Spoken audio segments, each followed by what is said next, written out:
our nation goes down, the temperatures rise. We're headed for devastation, politicians divide. We need a plan, we need a solution to save the earth and stop the pollution.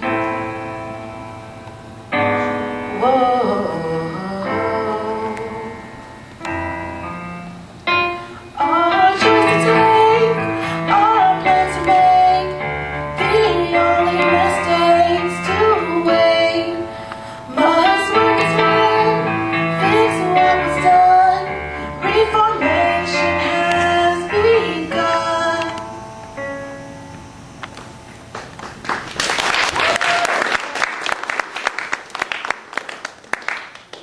Good afternoon, everybody, and welcome to Kerr High School's TPS Collage of Climate Performances.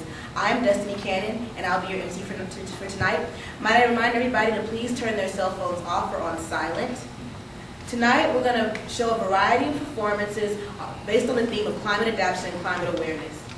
Our first performance will be by Silvia Chicas with a poem that was originally created and performed by her entitled How Sonny Saved Planet Day. Thank you and enjoy the show.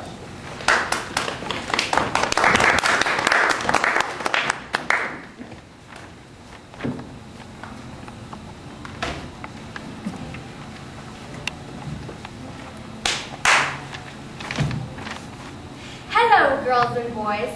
My name is Dr. Moose, and I have a delightful story for you today titled How Sonny Saved Planet Day.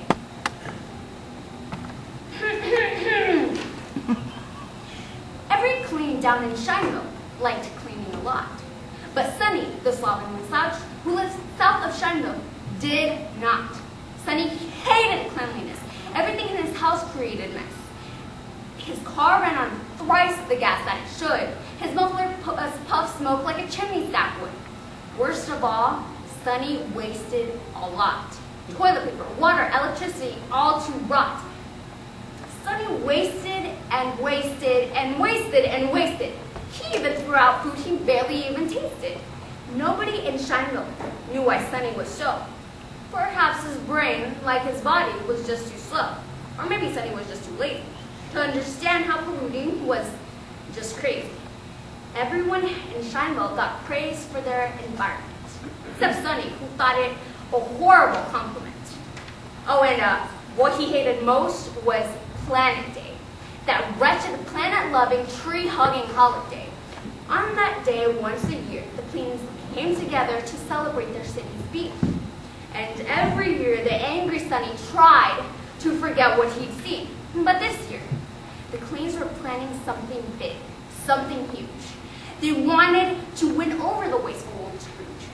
They'd furnish a float with flowers, grass, and all of nature's gifts to show Sonny if he continued polluting what he'd miss. The entire week they spent building away. The slouch began to grow curious at all the noise they made. He peeked out his window, saw the float, and got an idea. He'd do something so outrageous it would alert the media. He'd destroy the great float. No better, he'd make it puff smoke. Oh, he couldn't wait to see the look of the wretched folk. It was the night before Planet Day, and everyone was sleeping. Except Sonny and the Slouch, for he was busy steaming. The Slouch would place the float on top of his gas-guzzling car. Then in the morning, it'd be the smoke, not the float as it started. So at midnight, the Slouch took his clunker uphill. Could not wake up anyone, so he had to be still. He finally reached the peak where the Clean agreed, and under a curtain where the float sat, he peeked.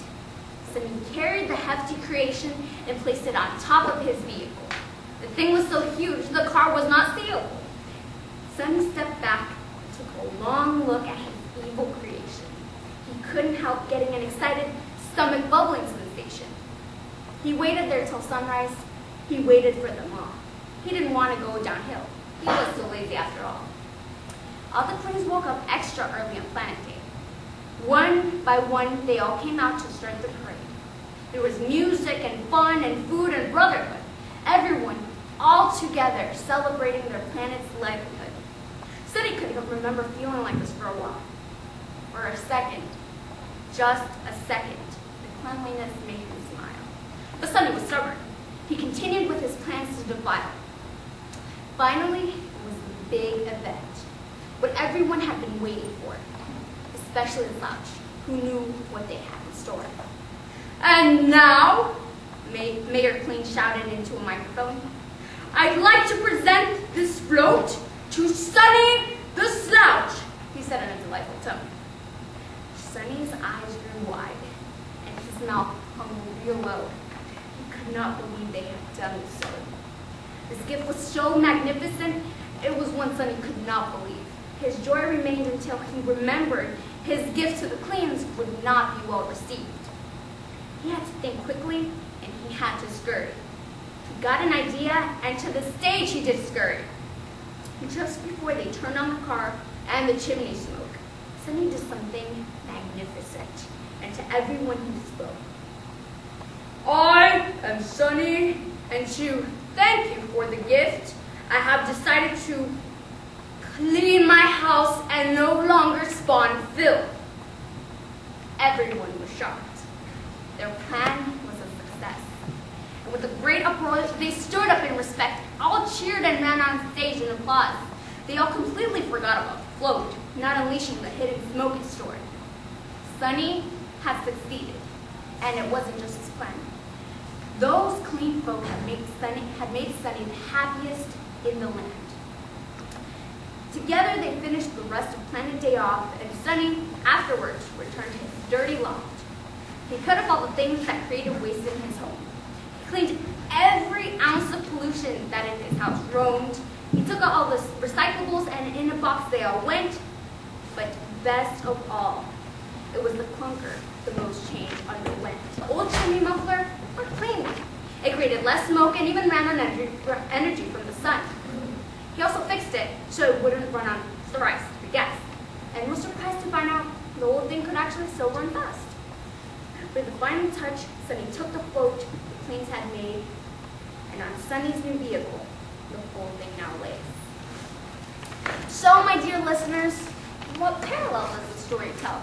Could it be that here down in Houston, we have our own Sonnys of our own? Or could it be that nearby we have a lot of work to do? Now, to conclude and to make this story clear, in order to make tomorrow's future better, we must stick together and make tomorrow's future more sunny.